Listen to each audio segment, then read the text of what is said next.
Good evening. Good evening. That's pretty pitiful. Good evening.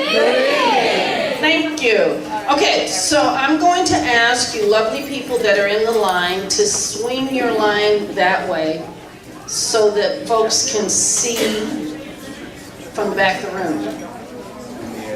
How's that? Thank you. And don't be cheating and trying to crowd up in the front of the line. If you weren't at the front, don't do it. Okay. Do you have an extra seat at your table? Please raise your hand. Please raise your hand how many fingers you have at your table. No, I'm right there. Okay, so is that seat taken there? It is.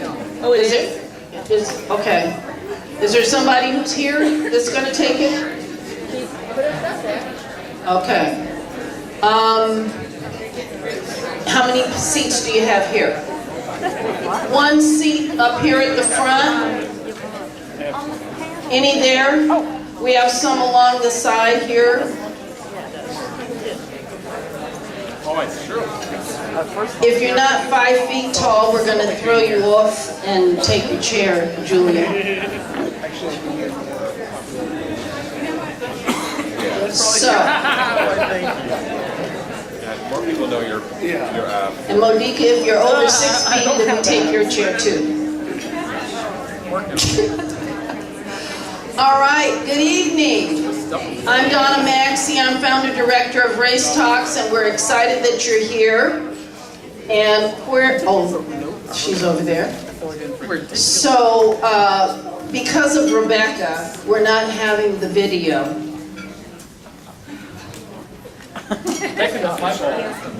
So, instead of the video, I'm supposed to talk and tell you who I am. So, and I don't like it as well, but I'll do that. Okay. And I'm recovering from a concussion, so I've kind of forgotten the order that this goes. So, okay, I'm Donna Maxey. I'm a retired teacher. And part of the reason that I started Race Talks is that I work for Portland Public Schools, and we did courageous conversations about race. How many of you have done courageous conversations? Great, then you know it's very powerful and meaningful. Miss Eva Sue, I'm right there, right here. Thank you, ma'am. And nobody touched my food.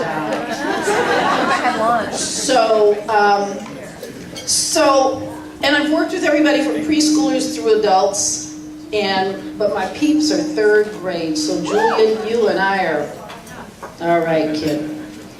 And so part of what is important about my story is that I've known I was black since I was about 2 years old. And I remember going to the store when I was little. It was Christmas time, and I was studiously shopping for my annual present of handkerchiefs that everyone got. And we were at the store across from where the Metro is. You know where the pet store is now? Over there. I'm a long story teller, so you guys just gonna have to deal with it. So anyway, and this kid came up to me. There was this family of white people, and it was, Christmas time. We're shopping. What is the deal? How come it keeps buzzing? Is this mic on as well?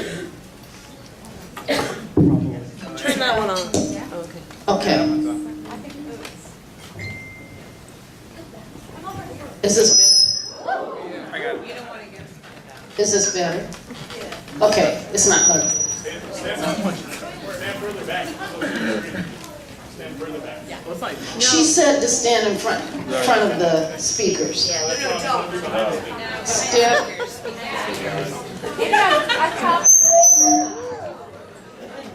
Is this better? Yes.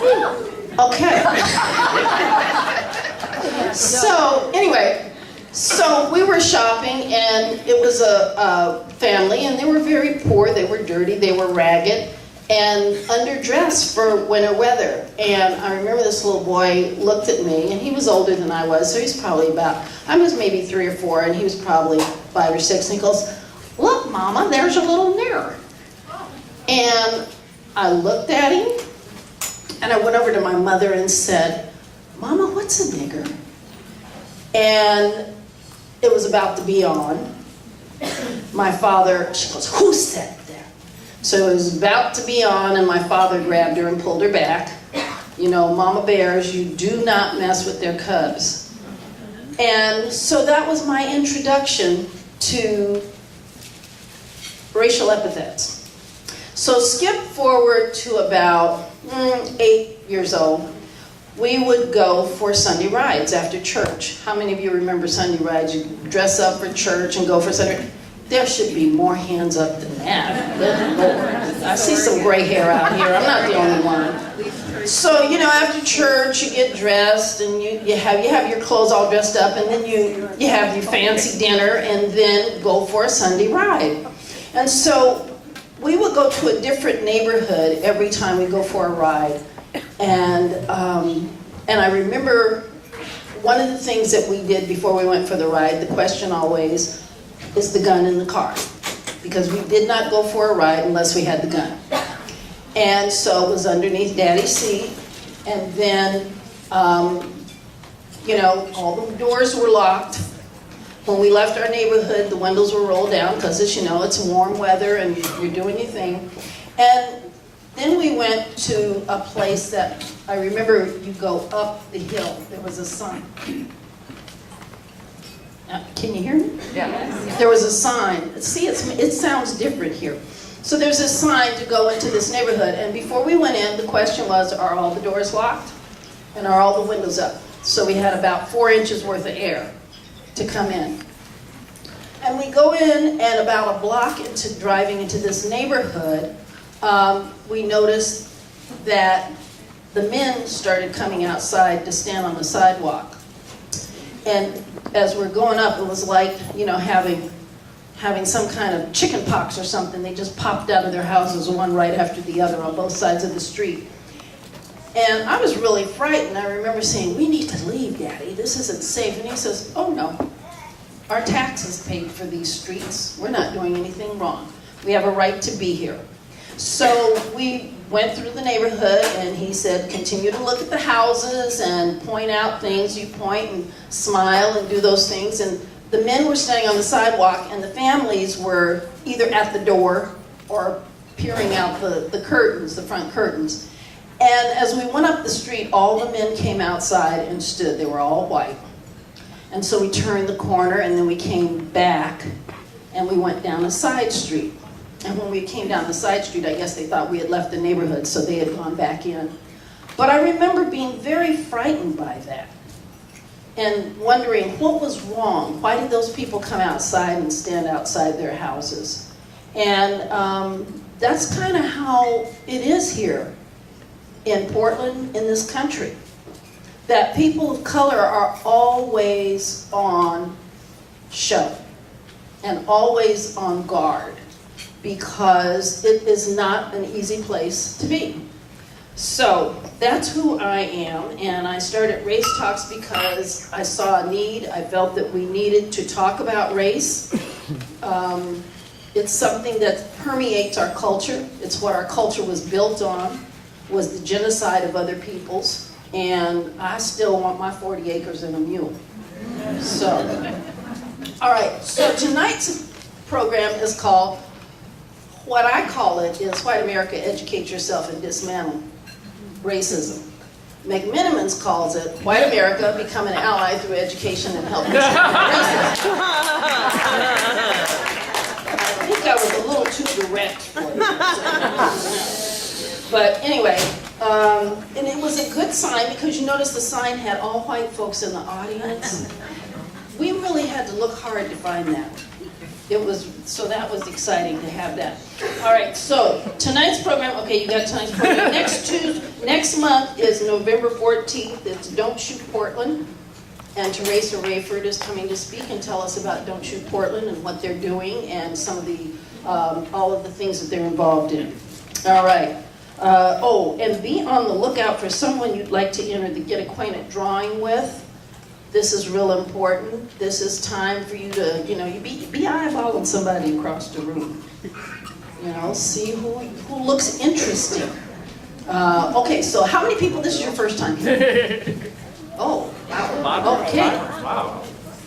And we have a few people of color. And I used to say that there had to be a person of color at every table.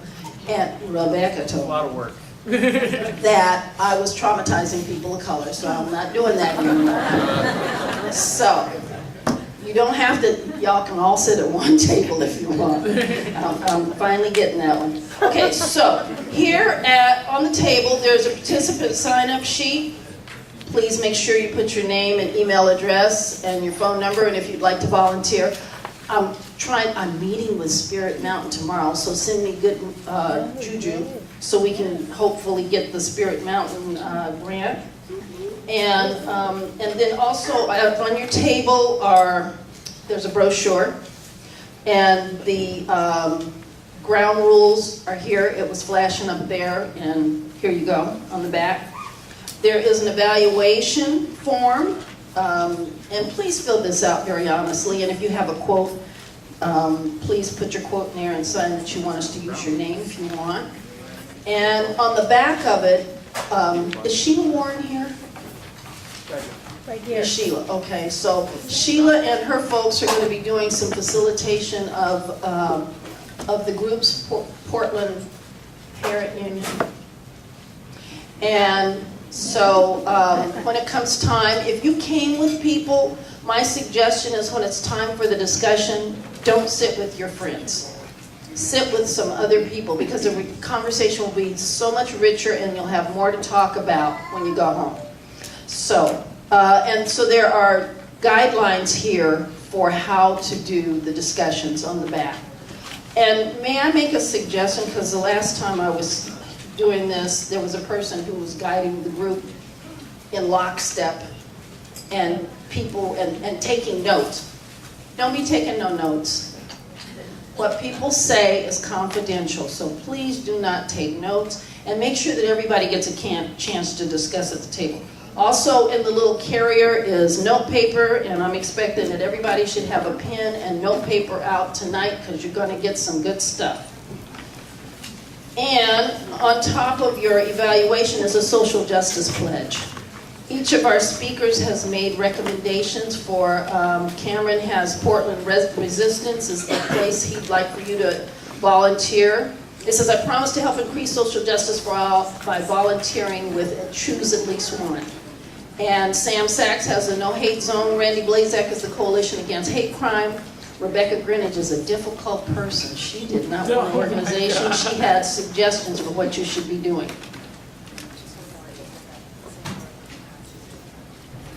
I want to talk to you about your work.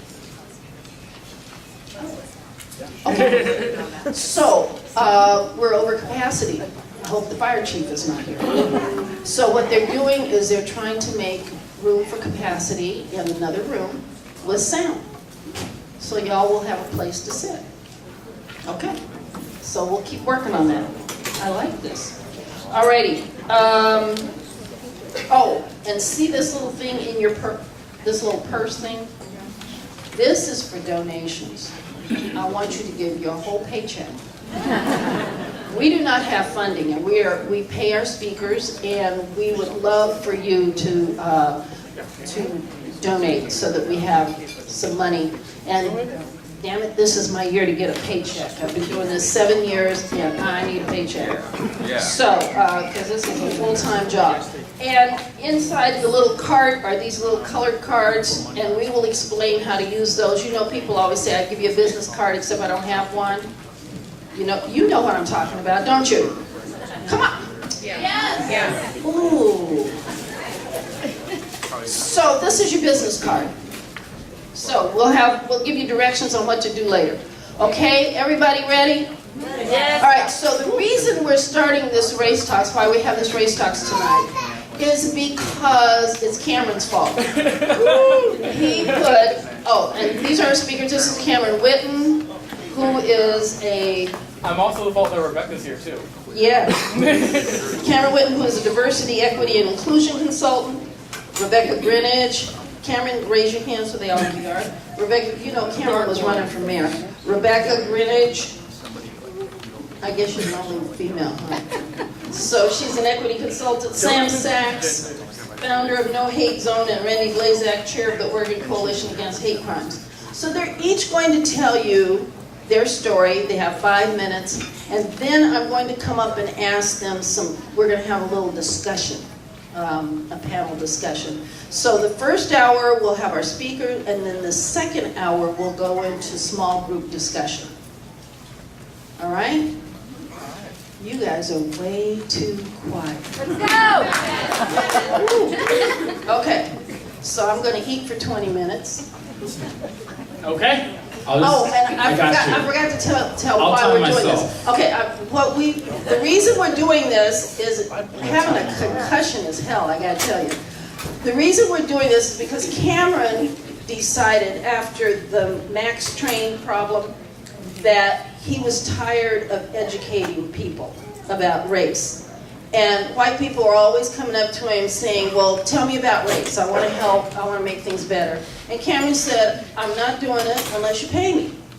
So there were some people on this line. He did, hey, let's hear it for Cameron. No claps, just cash. And so there were several people on there who were angry. I mean, these people were livid because he wasn't going to do it. And the last time Rebecca and I looked at the thing was a couple of months ago, and there were 1,200 hits off of this one stream. And talking about how, people explaining and not explaining and being upset and angry and all this other stuff. So this is why we're having this evening, so you can find out how these 4 people educated themselves. Because as I tried to point out on that stream, I didn't come here just because I'm black. I didn't come here knowing all this black history or how to do this stuff. I had to educate myself. And that's what we're encouraging everybody to do tonight. So, Cameron, hit it. Okay, thank you, Donna. How's everybody doing tonight? Good.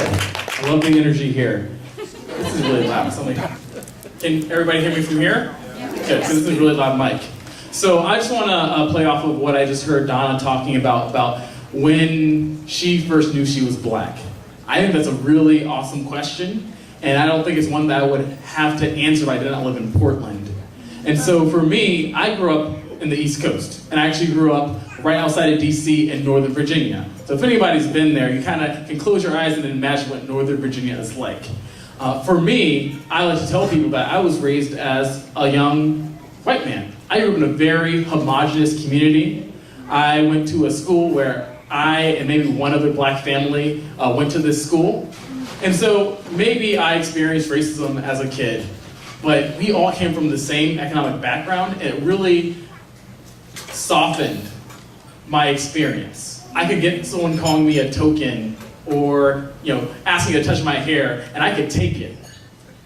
The first time I really knew I was black, I was 18 years old, and I was in Oregon.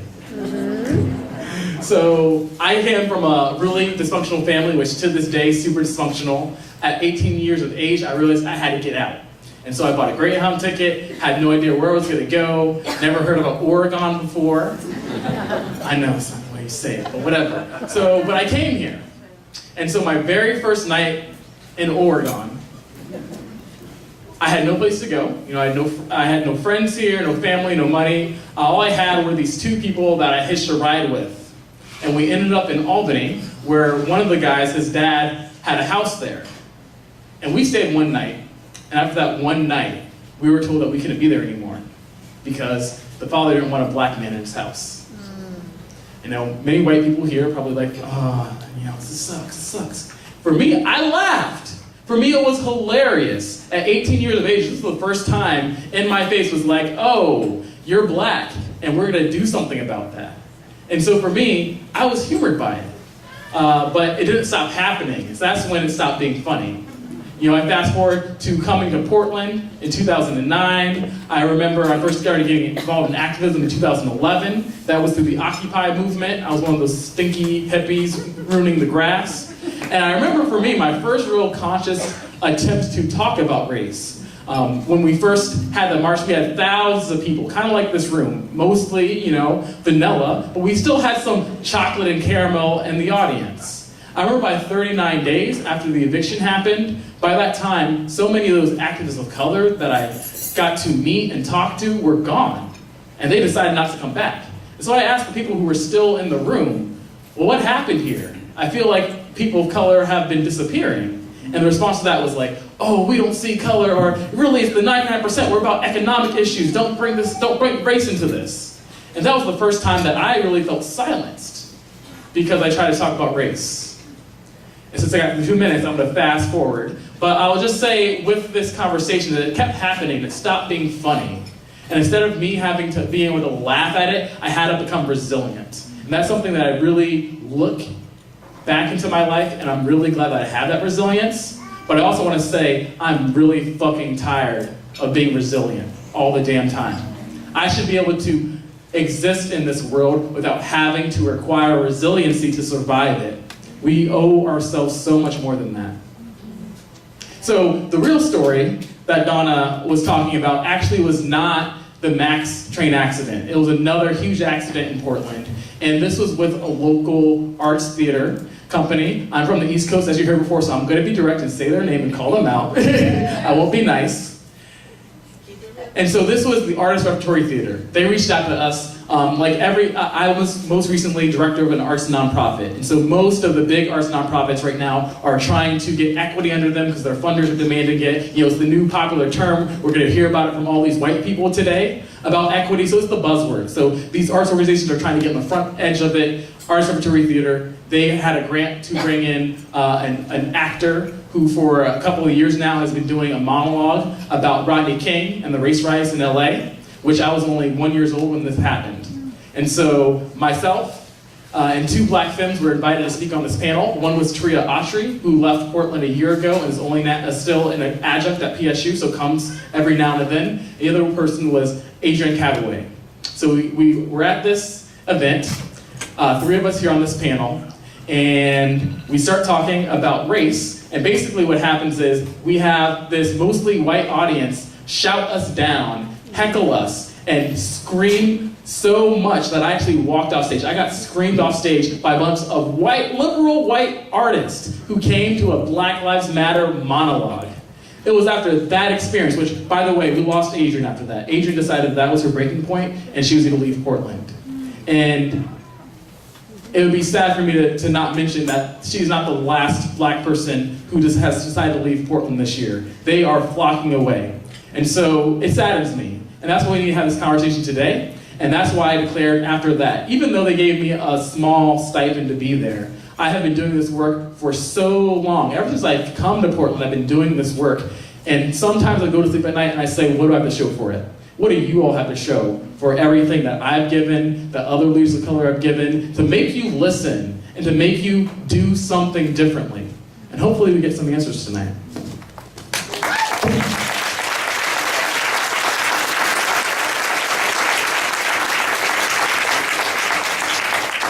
I really always appreciate your voice. Hey everybody, I'm Blazak. I'm here as the chair of the Oregon Coalition Against Hate Crimes, which has been around in the state since 1997. I've been the chair since 2002. I came to talk about the coalition, but I guess I have to talk about myself. See, I've never done that before.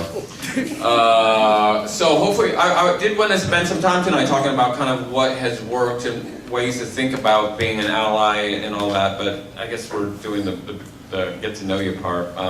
I grew up in some of you know my story. I grew up in a Klan town called Stone Mountain, Georgia, which is very famous right now because as we're talking about taking down Confederate memorials, we have one the size of a mountain, which they can't quite figure out what to do because it has Robert E. Lee, Stonewall Jackson, and Jefferson Davis carved into it, Mount Rushmore size.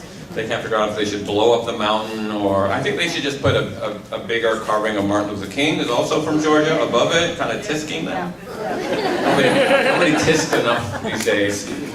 Solve the problem. They can still have a laser show and So I grew up in that environment, and I thought every town had a Klan, and the Klan way of thinking until I went to college and got a clue and started disassembling it. But that was really just the start. So I've been doing this work for a long time. I started my graduate work as a sociologist going undercover in the white supremacist movement, trying to understand how it worked. And that was 30 years ago, almost 30 years ago. And so I've been doing this, but that really, in a way, doesn't mean anything. I can pull out the numbers. I've been doing this work for a really long time, but it's still inside me.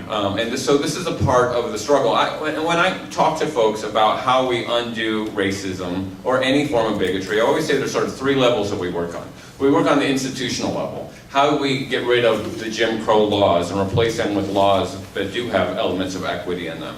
And how do we end police profiling and the prison pipeline that happens in the black community? And all, how do we work on that institutional level? And the second level is how we undo it in our communities. We live in these bubbles, and we tend to sort of end up. I think it was Dr. King that said America is the most segregated on Sunday mornings at 11 a.m. Right, where we kind of pull into our categories. And the third level is how we work on ourselves. And I think here, especially in a place like Portland, there's this incredible amount of denial. And I think the best analogy I ever heard about this is someone who talked about racism the way we talk about alcoholism. An alcoholic can go for 30 years without a drink, but they still consider themselves to be an alcoholic. They know it's there, and they're one sip away from relapsing. So I never say I'm not a racist. I am a racist. I grew up in a racist environment. I internalize that. I understand the implicit racism and the implicit bias that's wired into my brain. If I see someone like Cameron standing by my car, there's a little buzzer that goes off in my head that says, uh-oh. Right? I learned that at an early age. Right? Cars and salad. I learned that tonight. So that is in me, but I'm also recovering. Means I'm working on it constantly, and I'm always sort of policing that. So when I come on as an expert, and some of you may have seen me, I've been in the media a lot the last year, whether it's the Max or Charlottesville, or I'm brought on to try to explain it. But the real story of, besides the letters after my name and the kind of way of analyzing it, how do we think about all this, is about the impact that it has on people's lives that doesn't have on mine. So what my white privilege gives me is the ability to drop into this conversation and to say, yeah, I care about this issue, and it doesn't really affect me. I'm just doing it because I'm a quote-unquote good person. I'm not connected to it in a way that I'm constantly being traumatized by it. So the work that I do as an educator and as someone who works on the state level and works with law enforcement, the Department of Justice, and all that stuff, is, we want to work on the institutional bits and pieces of it, and we want to build community, but it's also a constant personal journey where I never say that I'm done. When do I finish being a recovered asshole? That's my big question these days. And that goes for gender, that goes for heteronormativity, that goes for all of the types of privilege and status that I enjoy. So it's a constant journey. And so when I think about, I've come a long way, baby, since my days in the Klan. When I was a senior in high school, for our senior ring, I chose mother of pearl for my stone as a little subtle, like us white people, got to stick together kind of thing. So that was me. And I think, I've really come a lot. That was 1980. In 1984, I worked for Jesse Jackson's campaign. So that was a lot of progress, right? I have more to go than I have gone in my many years of doing this, because it is such a process of understanding the real experiences of people outside of our bubbles. So the work that we do through the Coalition, and hopefully we'll get into some of the kind of things that we've done that work, or ways of addressing this, it's really ultimately a personal journey that we're all on, and we're allowed to make mistakes, and we're allowed to say things that are wrong, but as long as we know we're on that journey. So my motto these days is, we're all works in progress, so let's get to work. All right, Sam?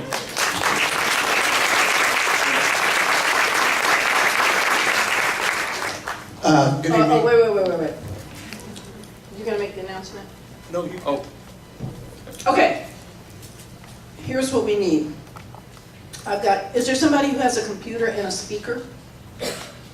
Yes, no? I have a laptop. Okay, I got a laptop too. Do you have a speaker though? McMenamins doesn't have a speaker. So, I'm not sure how we're gonna do that. Can they just watch it on their phones? Is there Wi-Fi next to it? Oh, Is there Wi-Fi? there is Wi-Fi, and Sam is streaming. So you guys can go to this other room, and you can turn on your telephones to Sam Sachs thing, and get what's going on. How's that? Yes, no? It's on. Oh, and you have a I'm live- Speaker! I'm live on Facebook. Sam Sachs. We have a speaker, so. All right, so Shani, you want to take the computer? Or this lady's computer? Because my questions are on my computer. And I know I don't remember what I wrote. So, McMenamins people, hi. Where do you want them to go? They can follow me. Follow her. So if you're standing up, follow out that way, so you'll get a seat. Should probably get live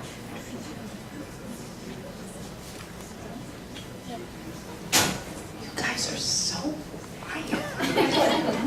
Hey, Donna, can I make an announcement about the signs? Yeah. Oh, yeah. Randy has an Hey, announcement. well, I want to say we have these.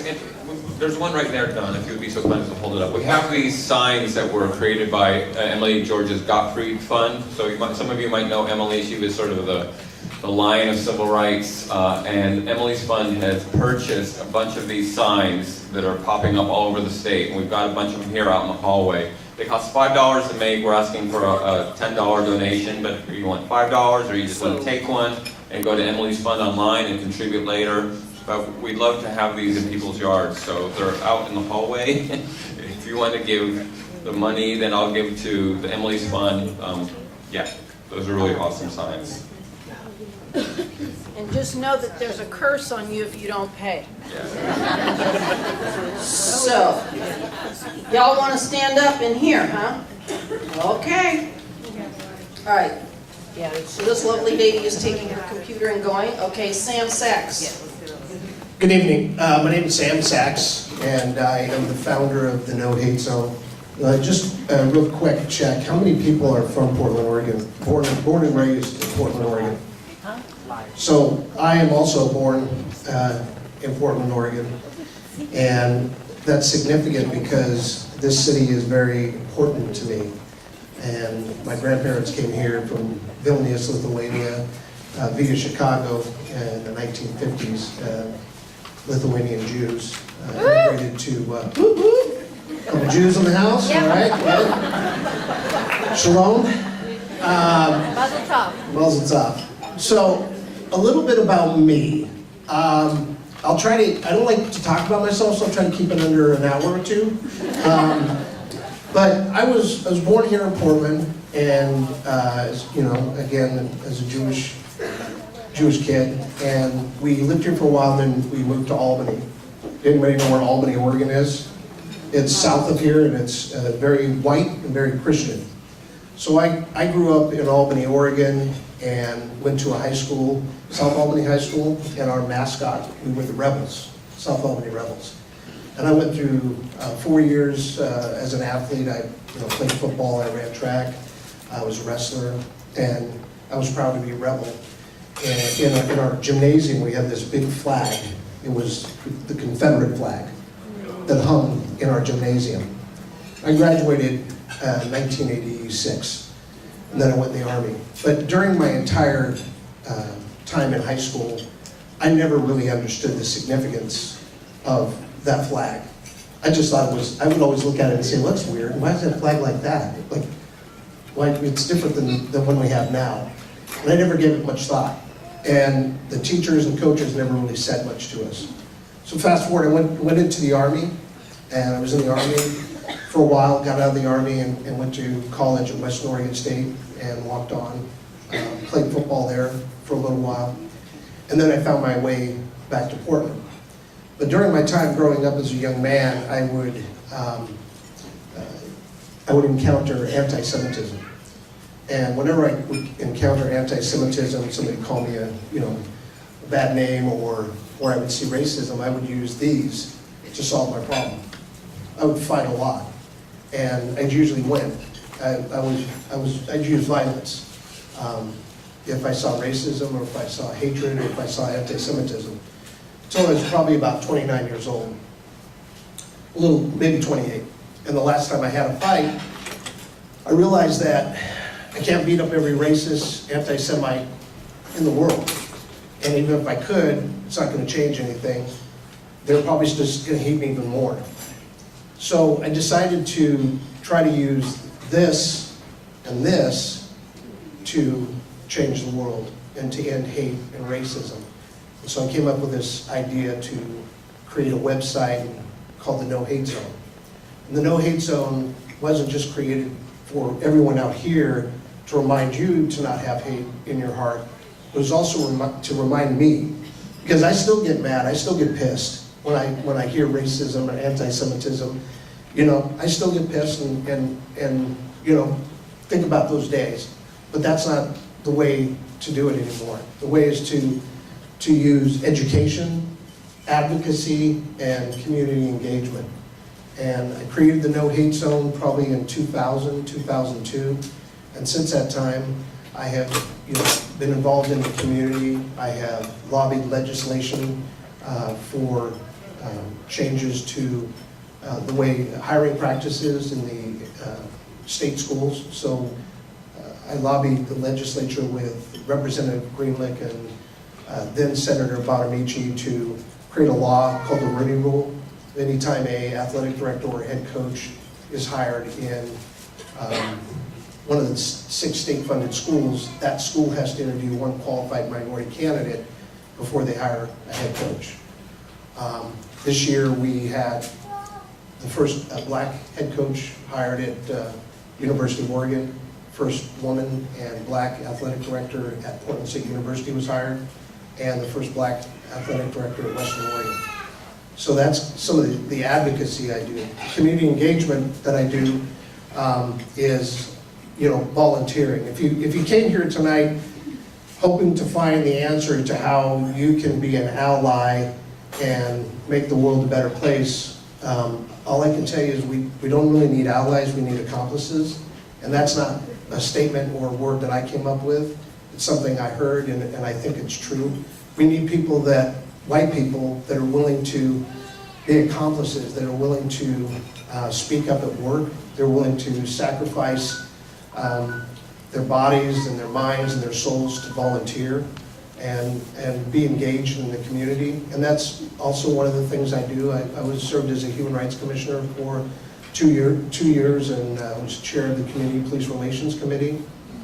And then the other part of the No Hate Zone is education. Because before you can, I believe, and I'm not here to preach to you or tell you how you should do it, because I think every person in here has a different journey, and you'll have to find out how can you impact this community and be a good citizen and trying to change and end hate and racism. And for me, I made a pledge to myself to try to do more than before. So next week I want to do more before I did this week, or next year, or next month. And some of that is sometimes just going to a film festival, volunteering, say at an event or with a community organization, and education. If you are not from Portland and you moved here or you haven't been here long, I would encourage each and every one of you to learn and educate yourself about the history of Portland, Oregon. That we're coming up on the 30-year anniversary of the murder of, how many people have heard of Mulugeta Sorrell?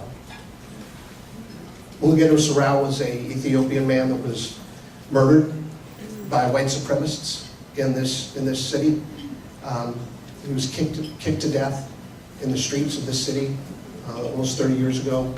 Randy can tell you that this city was a breeding ground for white supremacy. And although it's not as bad as it used to be, there are still people here that have those beliefs. And so we have to be as vigilant and as committed and dedicated as they are to fighting against hate and racism. So I'm getting a signal to wrap it up. But I want to say I have a website called the No Hate Zone. It's focused on ending hate and racism through education, advocacy, and community engagement. There's some decals out there and some bumper stickers. If you take one of the decals and put it up, please send me a picture or email me. And you can also reach out to me if you have any questions or you want to learn more. Thank you.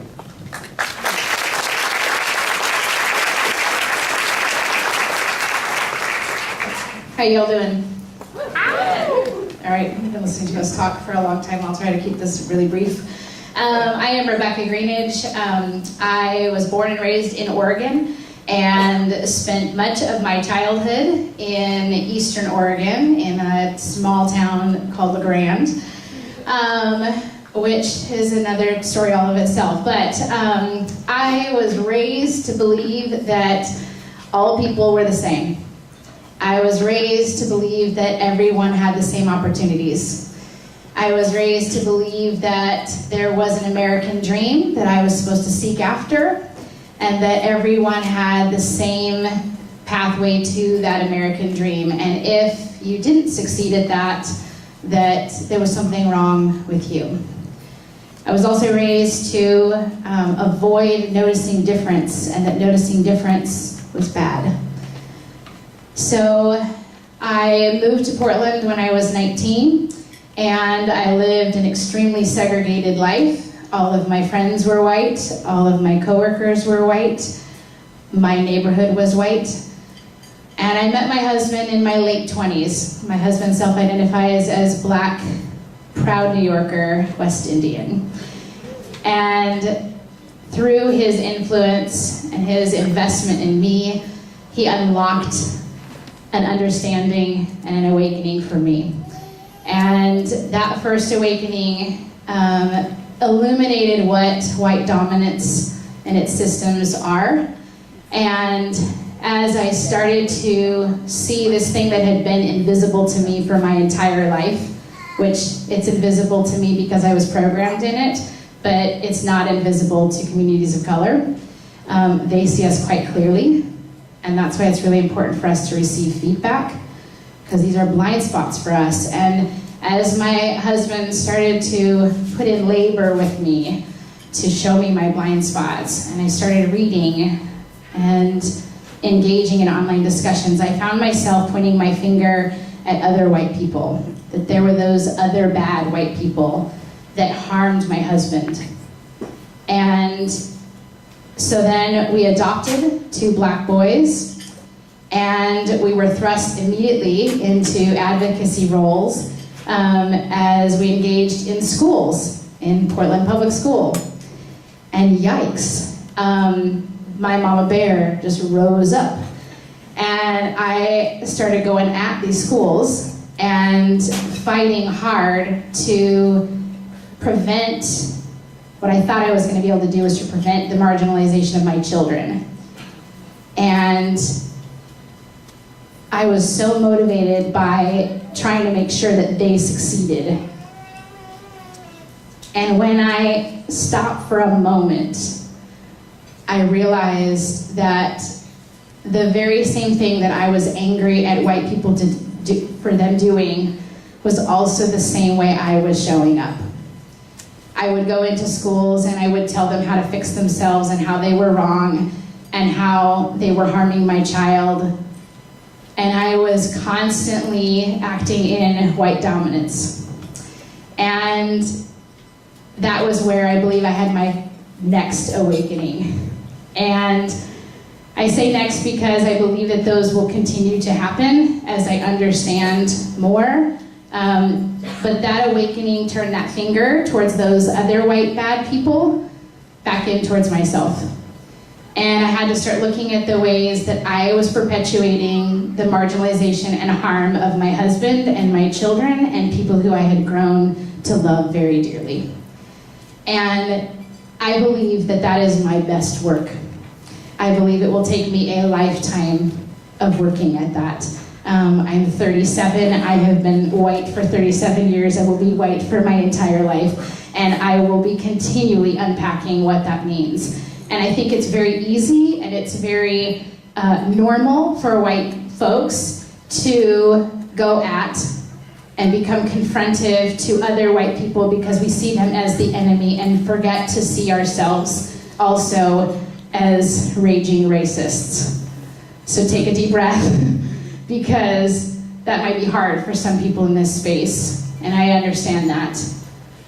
And I believe that that is good work to unpack who we are as white people, how we show up, what our identity is as white people, not to live in guilt of being a white person and trying to rid ourselves of being white, because that's not possible. So how do we do better? And I'm committed to that and doing it with other white people.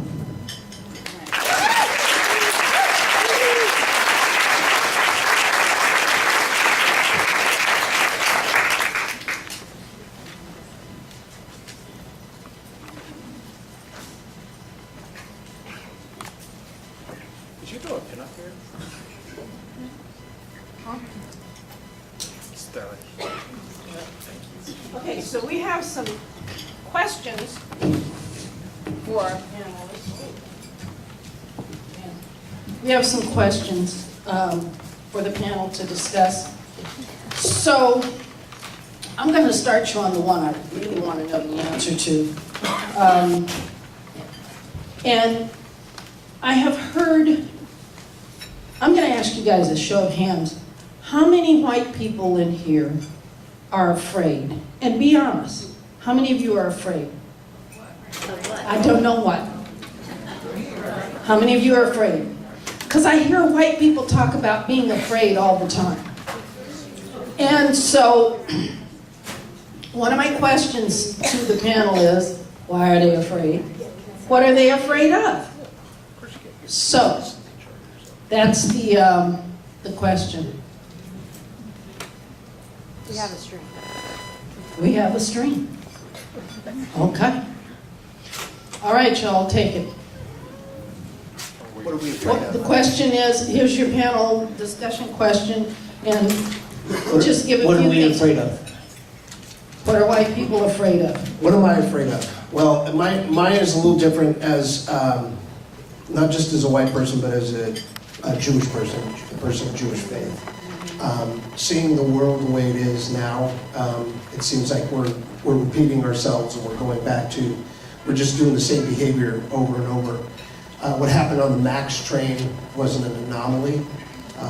There are little incidents like that that are happening all over the city of Portland, all over this country, and 45 wasn't the start of it, right? It was happening before 45 became the president. And what scares me is that, you know, I often think if I live to be 90, I may see a time where my people or Muslim people or any other group of people, and we're starting to see it, are going to go through the same things that the Jews went through in Nazi Germany.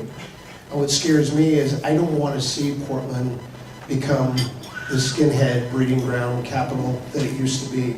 I don't want to see any more black and brown people over-incarcerated, undereducated, underhoused, murdered in this city or anywhere else. And that's what scares me every day, is that we're going down a road and we don't need to. We need everybody in this room to be vocal and vigilant and to be involved and to speak out when you see even the littlest thing, whether it's work or in your circles or at church. We all need to be together and there for each other. So that's what scares me, but the fear also motivates me, because this is my city. This is where my grandparents came, this is where I was raised, and I'm not going to allow hate and racism to overtake the city. So it scares me, but it also motivates me. I guess, as a straight, white, cisgendered, right-handed male, I gotta throw that in because you left-handed people know about right-handed privilege, right? There isn't, I don't have a lot of fears about me as a person. I have the existential fears, is my life gonna be meaningful, blah, blah, blah, but my fears are about the people that I care about, especially now that I'm a parent of a 3-year-old Latinx daughter who is going to inherit this world that I'm partially responsible for. And I worry, I mean, as a parent, you worry about, I worry about, am I going to forget that I locked her in the house and left her, with the cat unattended, those types of things. A lot of those fears, all parents can identify with a lot of those constant fears that, where is she right now? I assume the babysitter is not drunk. So, like those types of things. But, there is this larger fear so I'm a sociologist by trade, that's what my degree is, and I kind of, I'm more largely afraid of the shift that our culture is going through right now and that we've been here before, and it's a slippery slope. And I'm afraid that whatever I've been doing all these years isn't enough. I was doing an interview at the Max station a couple days after the murder. I'm live on CNN, and I just had this realization that I've been doing this work for a long time and people are still being murdered. And it was I just had to stop in the middle of the interview because I realized what's the point of any of this if this is still happening. But we do know that we're getting better and we're getting stronger. My fear is that we're not strong enough to deal with what's coming our way. And that's not what's happening to me, that's what's happening to us.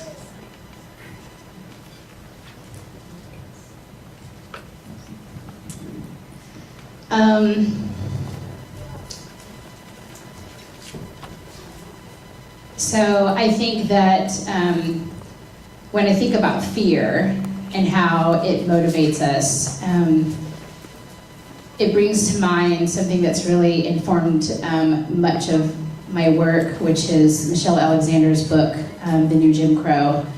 And I remember a really, a part in that just has stuck with me more than anything, is where she talks about how we herald civil rights heroes and martyrs, and how we look back at that time from our time that we're currently in and we go, that's who I want to be like, that's who I want to emulate. And she says that the civil rights martyrs and heroes did not see mass incarceration coming. And she talks about how there will always be another racial caste system and how there will always be another thing that comes down the line. And I think what I'm most afraid of is that we get focused in on unpacking specific systems of oppression, that we are not being critical thinkers enough and evaluating what's happening and really trying to unpack what is happening here and how is this racism. And I think for white people that we struggle sometimes with that critique and that criticism, and that we see that as telling us that we're bad. And I think that that's the only thing that's going to help us see what comes next. And Michelle Alexander goes on to say that the only thing that she believes that will change is if we change public perception about who people of color are. And for me as a white person, I go, it's not my job to dissect communities of color. That's not what I think she means there as far as it applies to me. I instead need to address my invisibleness, my whiteness, my bias, the instinctual things that are within me that have been programmed into me. And if I'm not doing that work, then I'm sure I'm going to miss what comes next. Can I just say, since I know this is streaming, I'm not worried that my babysitter is drunk. She's great. You're watching great. Thank you for all that you do. Too late. Hilarious. So, for me, I don't need to answer this question. I have given up a long time ago trying to explain for white people. But that being said, I do have questions for y'all. So I'm gonna just... They're like, oh no, he's too radical. Trying to cut me off. I guess for me, just my question is that I've done this work for a long time, and I've seen a lot of people burned and burnt out because of failed and destructive white allyship, and I've learned in my time that well-intentioned white people can be just as destructive, if not more destructive, than intentional white supremacists. And so I'm curious to hear from the panelists, in what ways have you burned people of color doing this work of racial justice? And how do you plan on doing something to prevent that from happening again? I'm going to be the white guy and jump right at that. Because I think it's really important, and I think one of the reasons, I'm trying to be ironic here, is that often I speak for other people.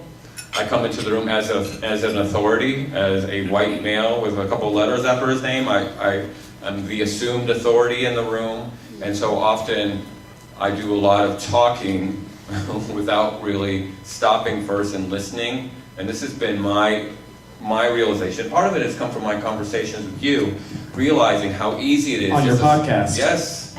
And how easy it is just to say, hey, here I am, I'm here to help, let's do it, and here's what I think we need to do. Instead of saying, hey, I'm here to support, let me listen, instead of automatically projecting myself as the authority, because I've grown up assuming as a white male that I am the authority in the room. And so I know I can reflect back on numerous times where I showed up and just started whipping everybody into shape, assuming that I was the one who is the ringmaster. And That was a microaggression, Randy. Yeah, well, so on many levels. So seeing that to me has been kind of my own wake-up call after doing this so many years of just shutting up, which I'm going to do now.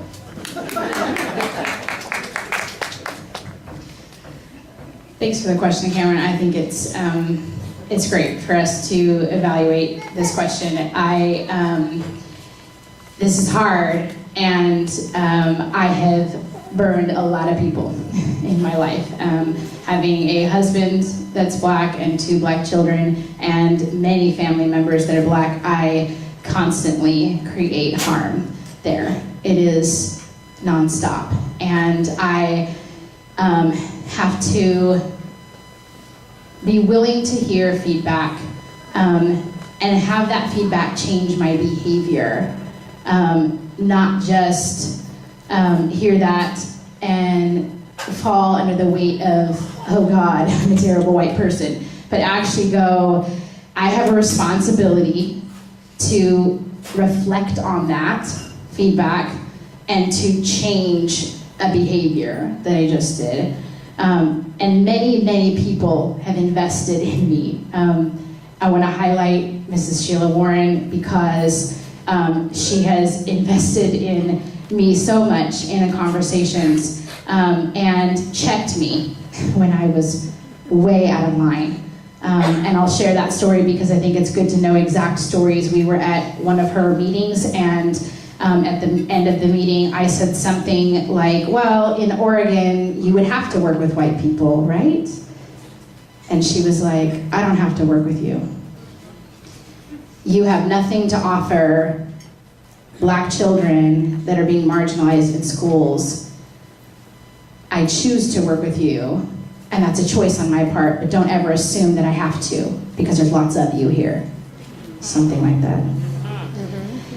And she posted a great Facebook post that really is exactly what Cameron just said, that she said, I would rather work with members of the KKK than with white allies. And that stops me dead in my tracks and go to where I go, okay, how am I showing up as someone who wants to be in solidarity with communities of color? How am I showing up that is so incredibly harmful? And I, through the conversations that we've had, as well as many conversations with Black women, Donna, Maxey as well, that I have come to this place of going, if I believe that I know better, if I believe that I'm the shit and I can show up and I can do something really wonderful and impactful, and that something that I say is going to change you for life, then that is the problem.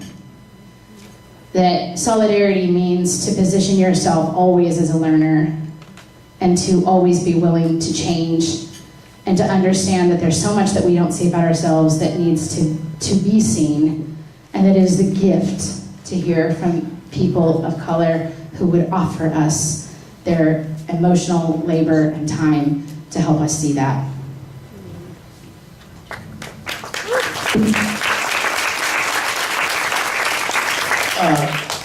Cameron, thank you for this question. I was actually thinking about this question the last week, and so I really appreciate Cameron bringing this up. So how have I harmed black people? Burned. Burned. Burn a Burned. person of color when you're doing your racial justice work.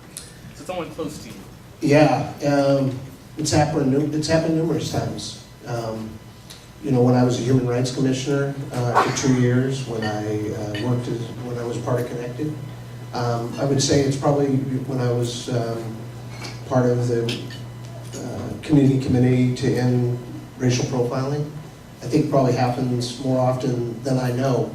And the fortunate thing is that I have a friend who's here tonight, and I have friends in my life that make me aware that my passion is my greatest strength, but it's almost also my greatest weakness. And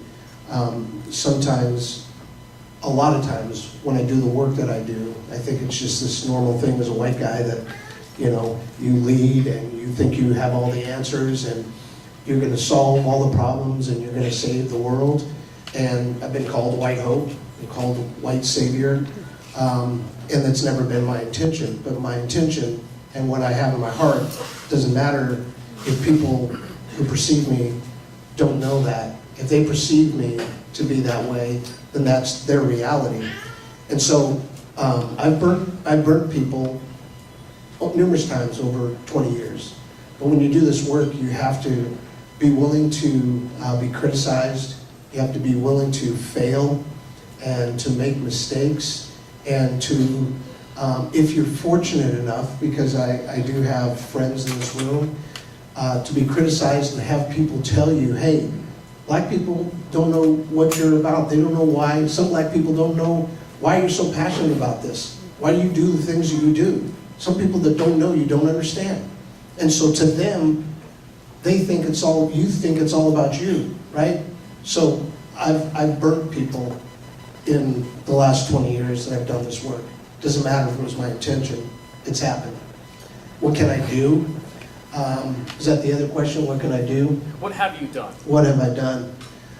I've learned, I've done more of a self-evaluation. I look at myself, the friend who's here tonight who talked to me a few weeks ago, I listened to what he had to say and I took it to heart. And I've tried to really be aware of the work I do and how I do it and how I approach people. And it's an everyday thing that you have to think and be thoughtful in the work that you do. And I think the other thing is that when we're doing this work of racial justice, a lot of times it's not for us to lead, but it's for us to follow and be in the back and support. And like I said, to be an accomplice. I'm still learning. I live to be 90 years old. Because I'm never going to know what it's like to be a person of color. I'm never going to know that. And I don't want anybody here to think that we're experts. We're still learning every day. And so what I do and what I have done is just completely try to continue to learn every day and take criticism and then try to adjust the way I do things so I can be more effective in the work that I do. I wanted to share, I wanted to share a couple of things. Cameron said to Randy that was a microaggression, and I want to correct that statement. There's no such thing as a microaggression. The problem is, and I want to share a quick story with you. I told you I was a teacher, and I was trying to get my kids to understand how their behavior affected me and how I could not do my job and teach. And so they couldn't quite understand. So I said, okay, let's assume that how many times an hour do you talk? Oh, maybe twice an hour. Okay, so there's 30 of you. That means every minute somebody's interrupting me, so I can't finish teaching. And then I'm gonna hurt this mic. And so then that gives me about 30 seconds to correct that, and then maybe 30 seconds to get the lesson across. So this means that out of an hour, I'm getting maybe half an hour worth of work, but it's not consistent. They still didn't get it. So I said, all right, and I want you guys to do this for me. Make a fist, and with your other finger, scratch 1 time. No big deal, right? Now scratch 10 times. irritating, right? A little irritating. So, and I told the kids, I said, you know, a drop of water can put a hole in a rock. Really? Yeah, it can. And if you scratched your hand, and I'm gonna say something here, and I'll be sorry. So if you scratch your hand enough, you know, 300-400 times, you will make it bleed. So fast forward, this was Friday, come Monday morning, I look at all my kids real heavily, and here comes Edith and Johnny in the door, and Edith is looking a little funny on her hand. I'm like, what happened to your hand? We did what you said. What do you mean you did what I said? Johnny, tell Miss Maxey what we did, you know. And so Johnny comes over and he's got this scab that is kind of infected. And I'm like, what did you do? Oh, you remember you told us to do? Like, oh my God, I'm going to jail. So we had to have a little conversation about that, but the kids got the point. And whenever after that they started acting up, I'd just go, they got the point. And that's what I'm trying to say to you folks. When you say things to people, oh, some of my best friends, or you people, or, you know, I like you guys, and you're not like the rest of them. Oh, I could tell you some SH I've heard. So, every time you say that, what happens is it's not a paper cut. What happens is that that scab gets knocked off, and now you have an oozing sore that is open and hurting and flaming, and you want to know why this person is pissed. All I said was, no, you're not the first one that did it. So when you say these things, it might not be much to you, but it's a whole lot to the person who's heard it their whole life. And that's something you have to think about. Before you open your mouth, stop and think about it. Stop and think about how you're affecting that person. I want to ask another question. Then I'm going to shut up and ask the question of the panel. How many of you are raising biracial or raising children of color? If you're white, how many are doing that? Okay. I don't know if you saw that pretty young woman that came up here talking to me. That's my daughter. And her dad is white and Jewish. And one of the things that I realized is that early on, when she was little, is that I didn't know how to raise a white child. I knew how to raise a black child. And so I raised a black child. She thinks she's Cameron's color, because that's who I raised. And I'm telling you this because, I mean, it was really terrible because I had to have a friend talk to me about her hair.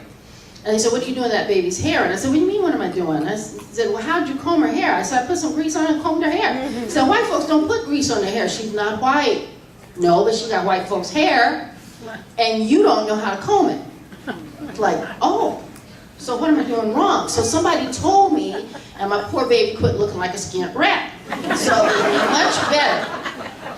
Just like you white folks do not know how to comb these black kids' hair, and this kid is running around, and then you get insulted when somebody black walks up to you and say, please, let me tell you how to comb this child's hair.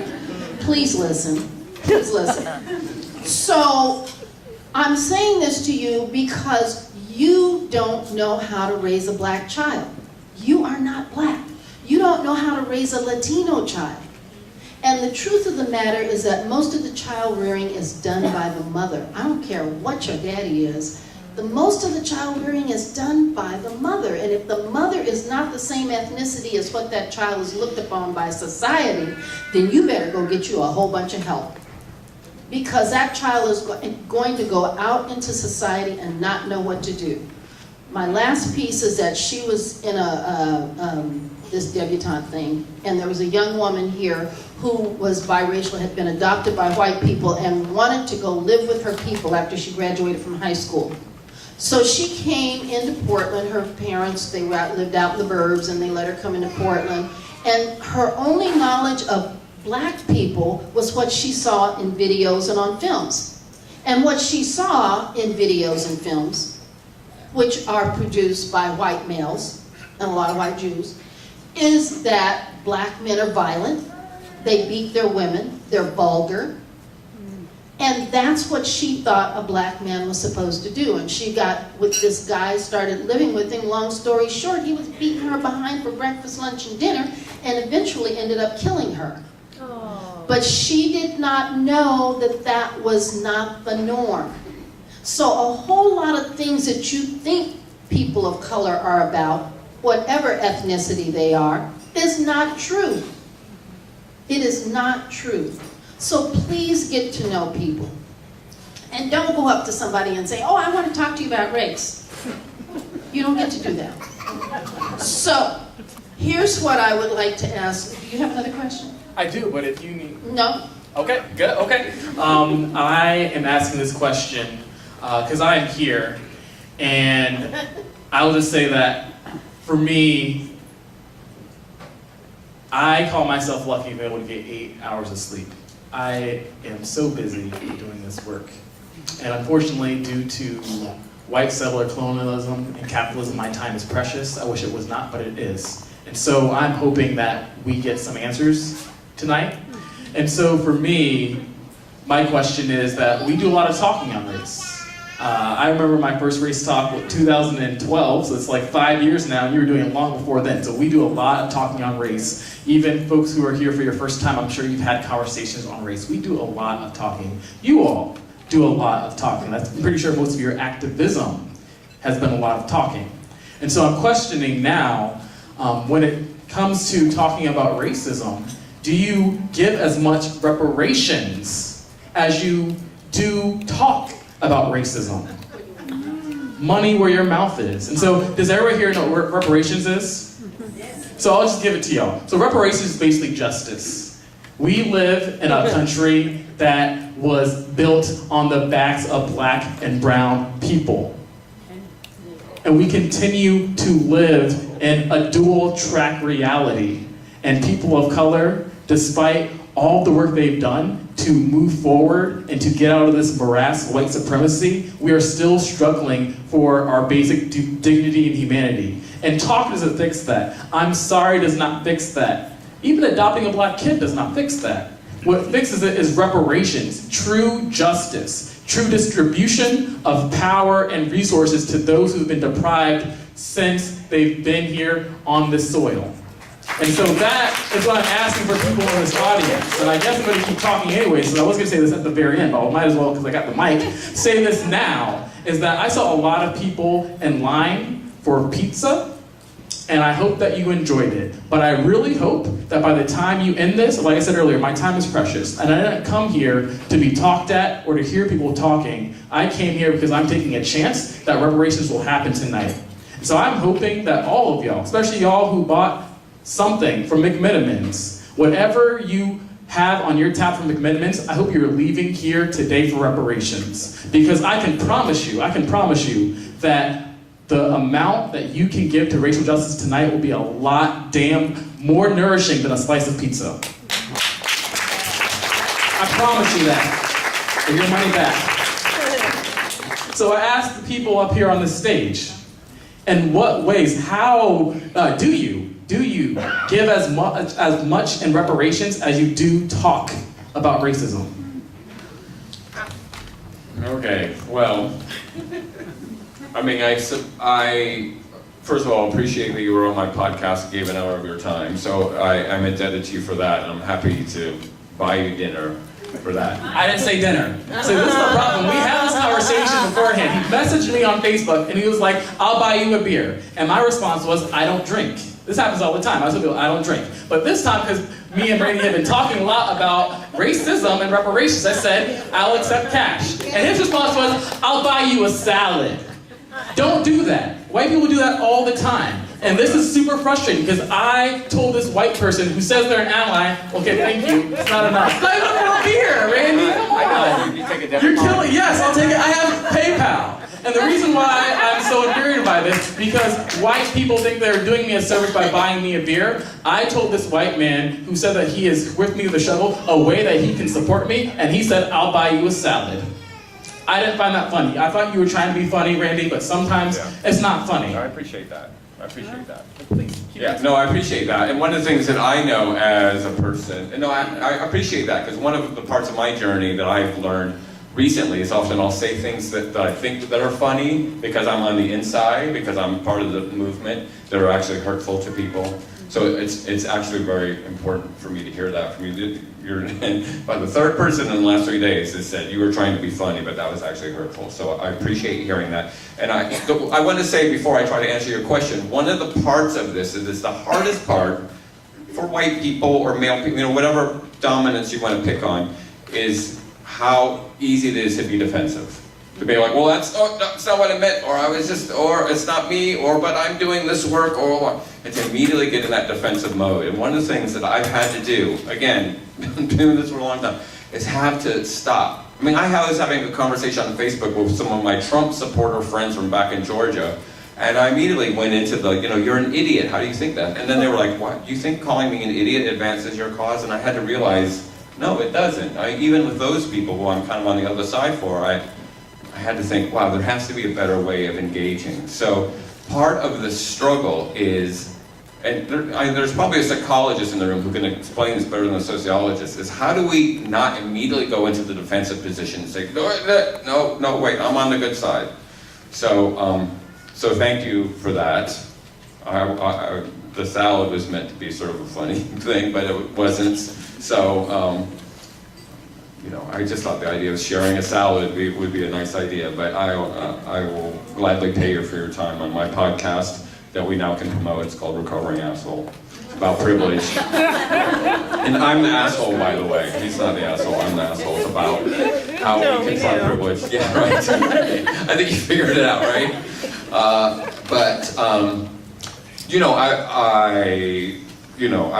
Where are we with regards to the 40-acre and the mule? I mean, I want mine. Yeah, well,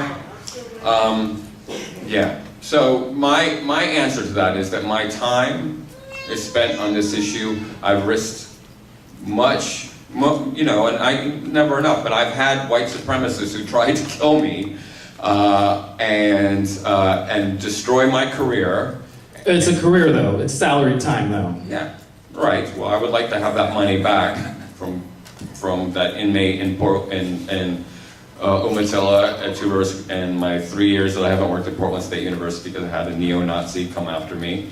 So I've lost from that, but I continue to do this work because it's important, and I'm willing to put my body on the line where it requires. And if you take PayPal and you want, some retribution from the time we're together, I'm happy to contribute to that. But what I would like to do is fix the system.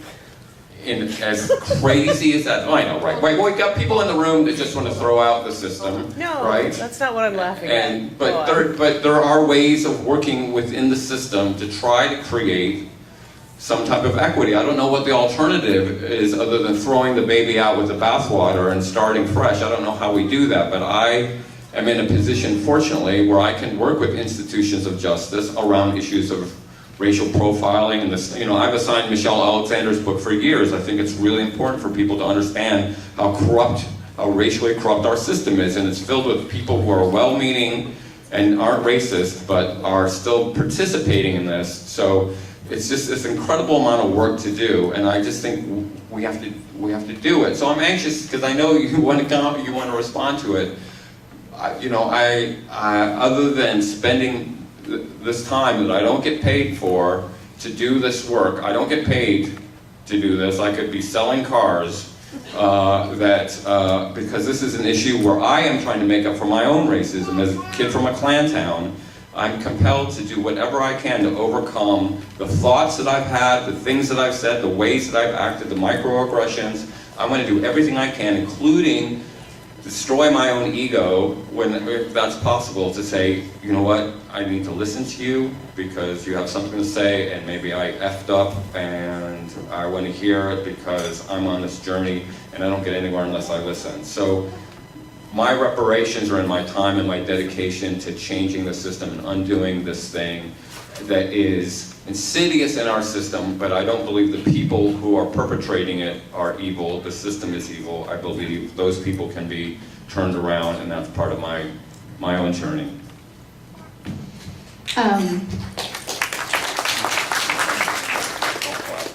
So I actually think that white folks need to go deeper than that. And I hold a belief that white people need to go much deeper than that. And I hold a belief that it needs to be actual finances. And that when I'm talking to white people, that what I'm encouraging is to dedicate a percentage of your income and to figure out what that is and to give that in actual cash.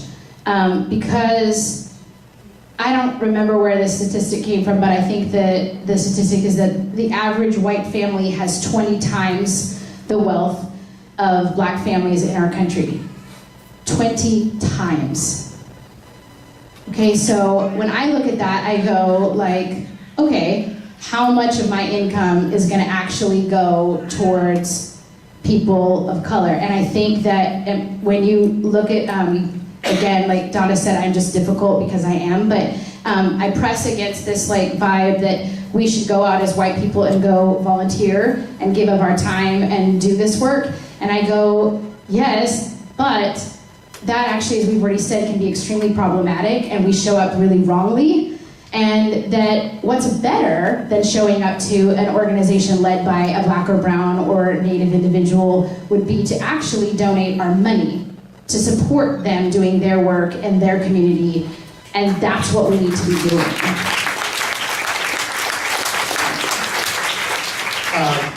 So I've been doing this work for 20 years, and I benefited financially one time. I was paid $200 to be a presenter at the County Diversity Conference. More than one time you benefited. I'm sorry? I think that you benefited, that you were paid more than one time. I love Excuse you. me. Whoa. Stop. Yeah. Excuse me, Sam. No, that's all right. It's okay. No, it's not all right. One of the things that we have here at Race Talks is that people are allowed to have their speech, and we respect their opinion. You can say this to Sam privately, and I appreciate that you disagree, because I disagree with him too. But I'm not going to speak out on it.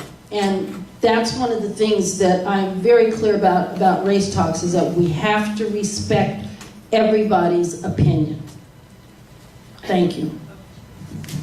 So if I understand the question correctly, how have I benefited financially? Nope, that was not my question. My question was, as much as you talk about racism and do racial justice or talk about anything around race, are you giving as much in reparations as you feel that you are talking about race?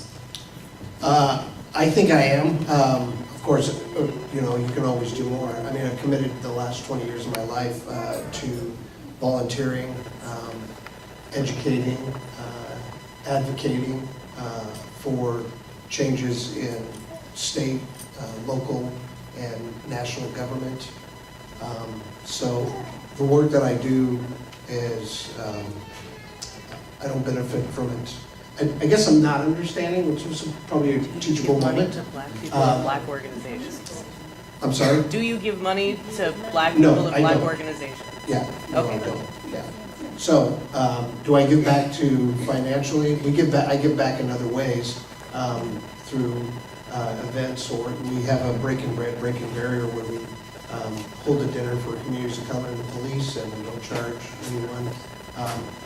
But do I donate financially to communities of color? No. Yeah, no, it's a clarifying response, because for me, I think reparations is more than just money. There's also the investment of power in communities, and so I'm really curious, if you can't show tangibly with money, how can you show that whatever you are giving is building specifically power and resources within communities of color? Because I don't think understanding brunch exactly, I can't name a person of color who can go back to their community to be like, Mom, I'm bringing back a brunch. We're gonna use this to pay for the mortgage. Like, I don't see that. So I'm just wondering, like, how is your actual work that you're doing? Well, I that can tell you two things that I've done. Lobbying the legislature for the Rooney Rule, going down there for 6 months. We were able to pass the only law in the country, which again requires that minority candidates are interviewed anytime a head coach or an athletic director position is filled. And if you look at the statistics, 90% of the presidents and 98 to 95% of presidents and athletic directors in this country are white men. So in that way, I've contributed to actually institutional change, because anytime somebody's interviewed, then these positions are open, they have to interview a person of color.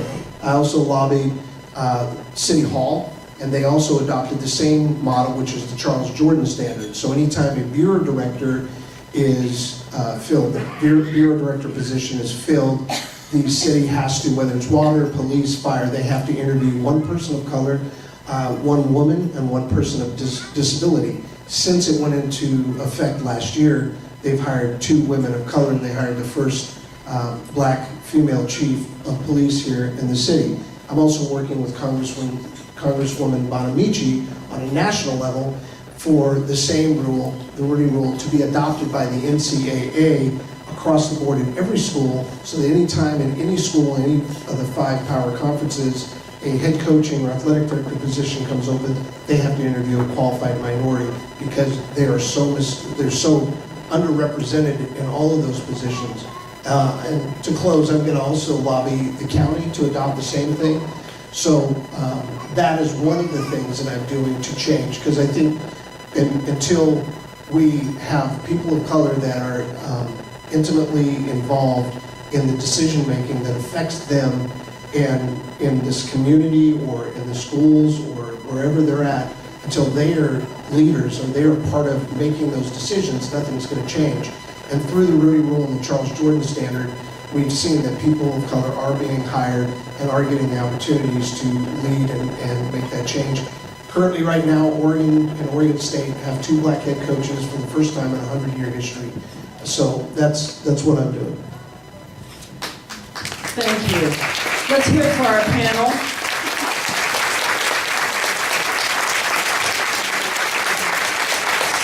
So, on your table is a form called the Social Justice Pledge. And I would like for you to write on that. This is for you to take with you so that you are reminded of the organizations that these folks represent. And also I would like for you to write on there the unequal opportunity race. Go to YouTube. It's a video that demonstrates what racism is about and how it has grown. Also, Rebecca was saying that the net worth of an African American person is about 20 times less. It's more than that. And someone figured it out that a slave was worth, I think, $635, and the worth of an African American person has not grown that much. If you account for inflation, we have the same value that we did back when slavery was on. So, just something to think about. And the next time you go and ask somebody for, what's their opinion, then be prepared to give them some reparations. All right, so if you are leaving, please make sure you fill out an evaluation before you go and leave it on the table. We're going to go into our discussion groups now. And what I would recommend is if you came with some people, when we go into the discussion groups, get up and go to a different table. Don't sit with the people that you came with, because if 5 of you came together, then that means you're going to have pretty much a discussion you've already had before. So find another table to go to. Can I have people who are trained facilitators to please stand so I can see where you are? So, pardon me? Trained by your organization or in general? In general, I'm accepting trained by somebody's organization. So Leslie, pick a table. You gonna be this one? Yeah. Okay. Ms. Sheila, where are you gonna be? I don't know. Pick a table. Pick a table. Okay. And what, Shane? Let the folks in the overflow know. Okay, so folks in the overflow room, please pick your facilitators there. And we will be back. There are questions on the back of the evaluation form. would like for you to look at these questions and come up with, you can answer all of them, some of them, none of them, that's up to you. Please fill out the evaluation form before you leave and leave it at the back table. And we will be back, it's 19 after, so we will come back at 9 o'clock. All right. Donna, I love you, but I'm going to say one more thing. She's going to hate me for this. But I want to show right now a demonstration of allyship, and I'm going to give this to you, Donna, because you've been doing this for a very long time, and Donna deserves to get some recognition for her work. So I am expecting you all. As you're here talking, thinking about how much you're going to give to Donna before you leave tonight. So at the end of the evening, what we do is we ask you to put a contribution into the little colored purse there. So please do that. And if you're going to leave now, put something in before you go. Thank you very much. Now, Mr. Joe, anybody, come over here. So if I can have your attention for just a second.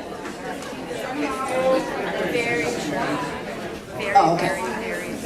All right. So if you can hear my voice, clap one time.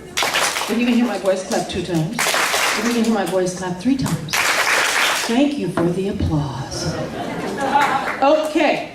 So now we're going to do our drawing. Remember I told you to be eyeballing people across the room? Hello? You remember that? Y'all are about as dull as drying paint. Let's try it one more time. Do you remember that? Yes. Thank you. Okay. I taught elementary school. I'm not used to all of this quiet. Come on now. Okay, so Mr. Joe and I are going to pick up 3 cards. I am going to write my name and phone number and email address on this one. I'm writing my name and email on this one, and we exchange. And I keep this, and then on this card, I write Donna, and he writes Joe. Then, Miss Bernadine, you got the basket back there? Shayna took the basket. She took it to the other room. So, you're going to put this card, the one that says Joe and Donna, in the basket. And then, once we get all of those, we're going to have a drawing for $25 for whoever, Joe and Donna preferably, to go have a meal and talk to each other at McMenamins. And any McMenamins you want to go to. So the whole idea of race talks is kind of like marijuana. What do you call that kind of drug it is? It's a gateway drug. Race talks is a gateway activity. It is not the end-all, be-all, in-depth kind of stuff. It's a gateway. So, you're going to go, me and Joe, we're going to go and talk. And we have done this. We actually have. We went and talked, and we worked together, like 3 years, 4 years, something like that? And had never sat down and got to know each other. And we just sat down at a McMenamins and had a meal, shared a drink, and talked. This is who I am. This is where I'm from. This is what I'm about. And we were there for business, and we ended up eventually talking about business, but we got to know each other a little bit. And we didn't talk about race. Even when we were talking about race talks, we didn't talk about race. We were talking about the logistics of race talks. So this is your opportunity to get to know somebody. And I want the people who you hook up with to, you never know, you could find somebody who, you know what I mean? So I want the people who make an arrangement and put their name in there together to go ahead and do this, because I'm getting ready to meet with the website person, and we're going to put a thing on the website, so you should go with your person to the restaurant, take a picture, and show the menu, and take a Race Talks brochure too. And so take a picture with the Race Talks brochure, and then we're going to have a drawing at the end of the month for somebody who didn't win tonight. Okay? Yes. I'm going to hurt this crowd. Okay, so you got 5 minutes to find somebody and make a date, all right? And Shayna will come back with the basket, and Carlos is gonna come back with his basket, and then we'll be collecting. 5 minutes, go for it. The evaluations stay on the table or on the back table as you leave. 30 seconds, 30 seconds. Carlos has the basket. All right, while we're waiting, Cameron has an announcement.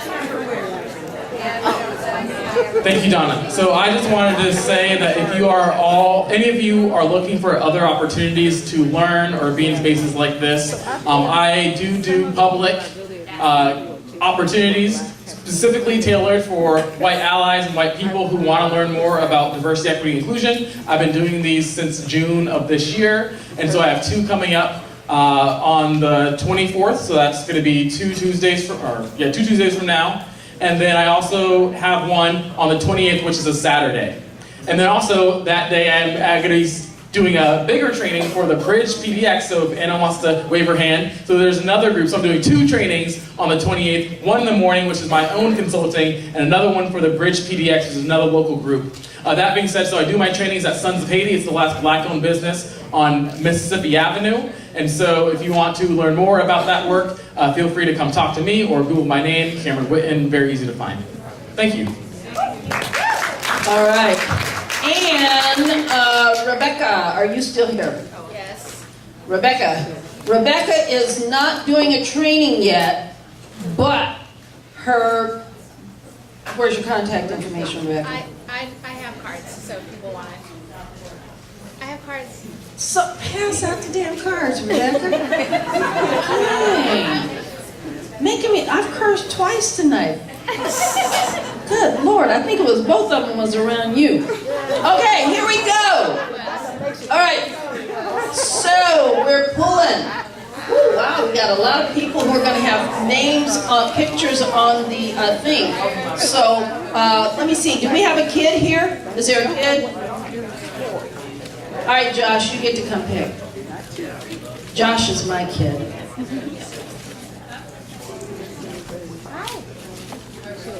All right, here we go.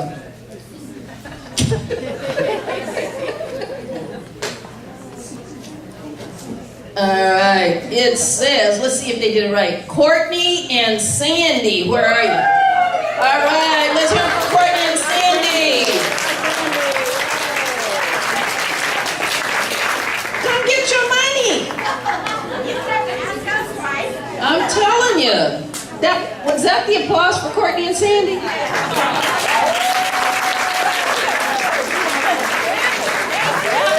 Pitiful. That was pitiful. Okay, so we are thrilled that you are here. Please fill out your evaluation. Put a bunch of money in that envelope that's on your table. It's in the holder. Take a Brace Talks brochure. Go back and talk to your friends. How many of you are going to talk to at least 2 people about what you learned tonight? That's it? I don't see no more hands than that. These people busted their butts tonight. I think they did a great job. Let's hear it for our speakers. Okay. We would love to see you back next month. The topic next month is Don't Shoot PDX. I think you are going to be very surprised by all the things that Don't Shoot Portland is doing. So, 6:45, November 14th. Would love to see you back here. Thank you so much for coming. Drive safely. Good night.